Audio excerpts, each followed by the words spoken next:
For example, one day I decided to write a small game in an engine, but instead of doing that, I spent the whole day reading through the engine documentation and video tutorials.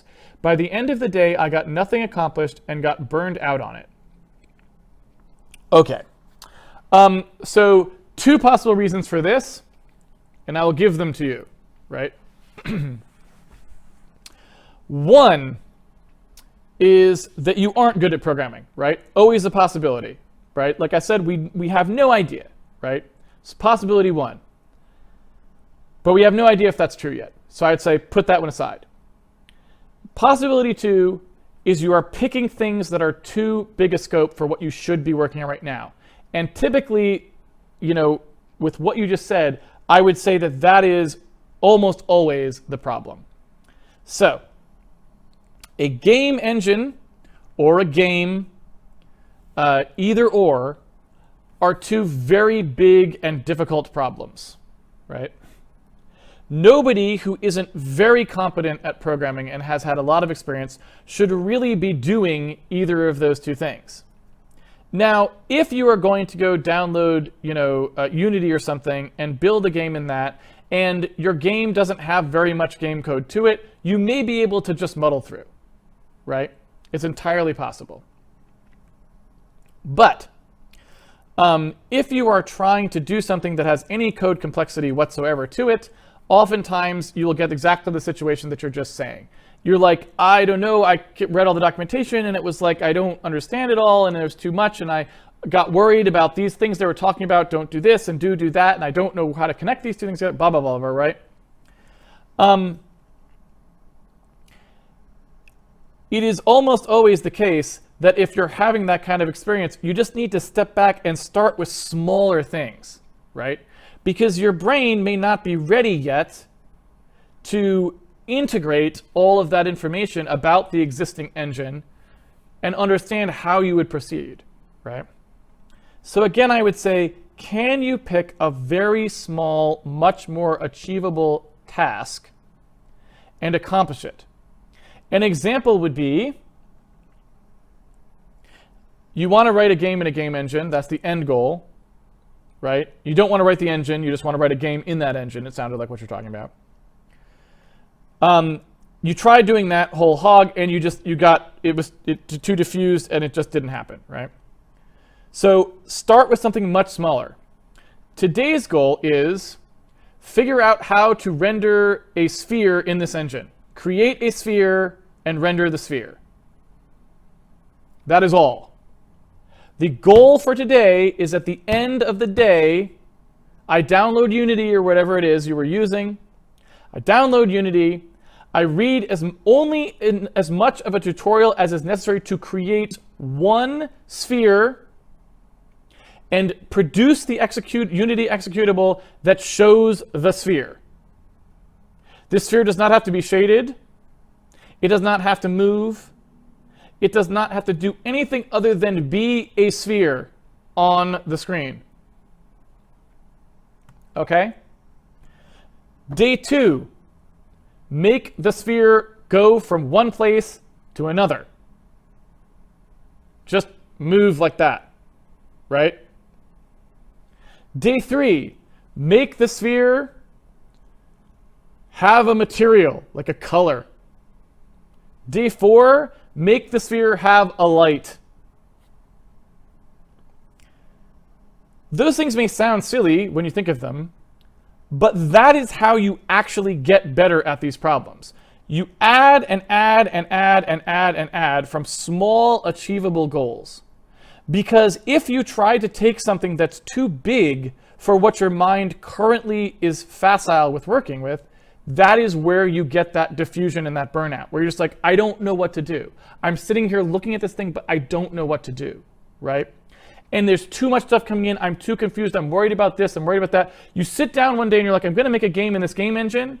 And somehow by the end of the day, what you're worrying about is how you will convince YouTube streamers to stream the game so that people will know about it and play it, because otherwise it won't be successful, right? Somehow you've gotten your mind there and you don't even have like a project open in Unity yet or something, right? So you have to disengage that part of your brain that's thinking about the long-term picture. You need to turn that off, because what you're doing right now is you're learning. You're not executing. You're learning.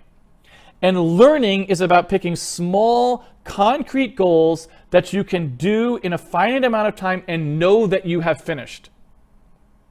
Make a game in an engine is completely undefined. Do you mean Assassin's Creed 4, Medal of the Ancients? Or do you mean Tetris, right? Do you mean high quality graphics or single little pixel art, right? Is there music in this game? Are there images in this game? Like, who knows, right? That is not a learning experience. A learning experience is concrete. I am going to make asteroids. It will look exactly like the original asteroids. In order to make the original asteroids, I know that the first thing I will need to do is to be able to display an asteroid. Okay, project for day 1 is how do I display a square on the screen? Project for day 2, how do I make that square show the shape of an asteroid, right?